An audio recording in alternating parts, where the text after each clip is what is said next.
Fearing her ex-husband was going to kill her, we've been following the story of a woman who's been running for her life.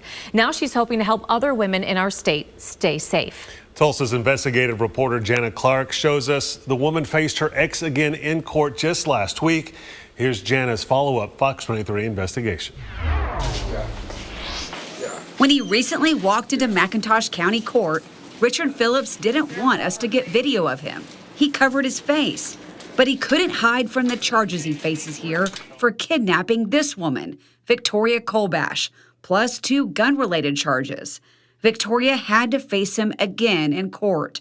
She told the judge what happened the day she says Richard came to her apartment, held her against her will, and put a gun to her head. And then they also brought in the police officer that did the search warrant on his houseboat that recovered the gun that he used to hold me captive. When Victoria was on the stand, the district attorney showed her something on this piece of paper and asked her about it. Those were the photos of the gun. Victoria got emotional on the stand when she talked about what happened. But it's still nerve-wracking. It's still emotional.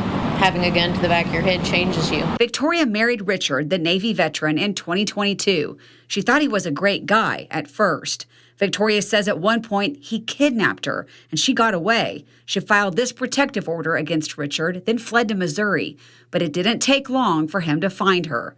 Rosebud, Missouri police arrested Richard right across the street from Victoria's apartment.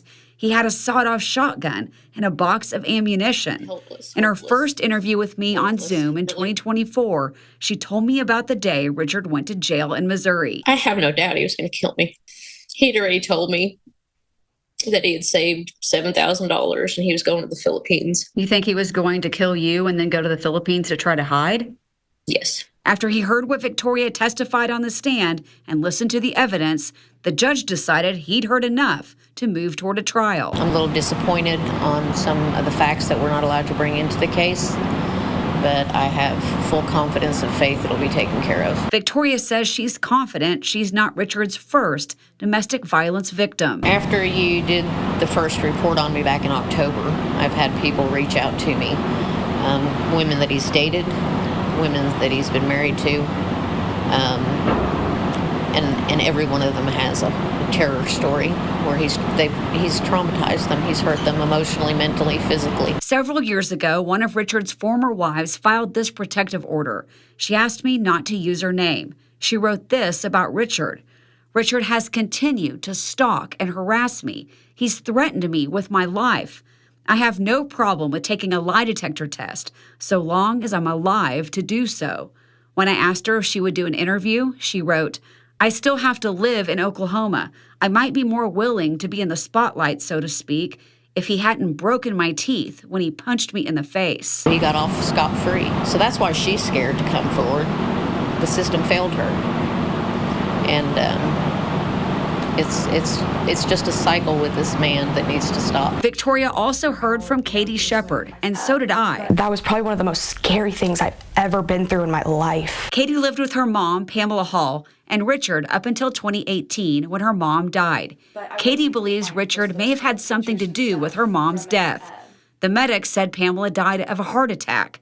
Pamela was diabetic, and Katie says she died the only night Richard ever gave her insulin.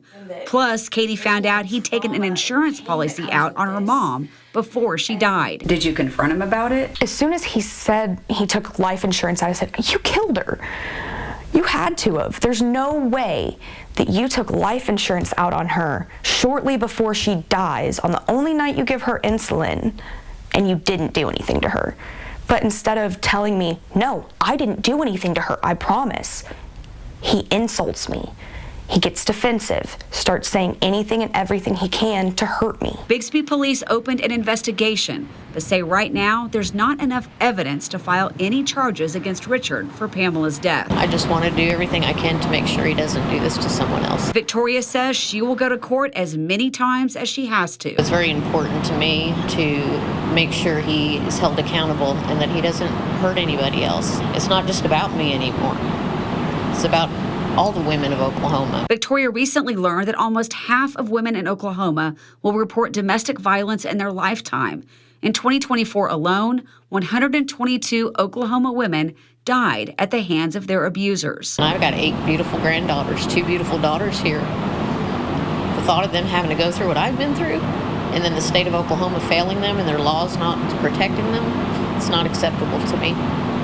So I'm going to try to use my horrible experience to impact and make a difference for other women in Oklahoma. Plus, she wants to keep Richard in jail. If he gets out, I'm fearful that he will try to find me again. A piece of paper or a judgment saying don't talk to her, don't go near her, doesn't stop him. I'm the first woman out of all the women that have gotten any kind of justice, so I'm sure he's not happy with me. So yeah, I'm fearful if he gets out. I'm afraid I'll have to be on the run the rest of my life. In McIntosh County, covering news that matters. Jana Clark, Fox 23 News.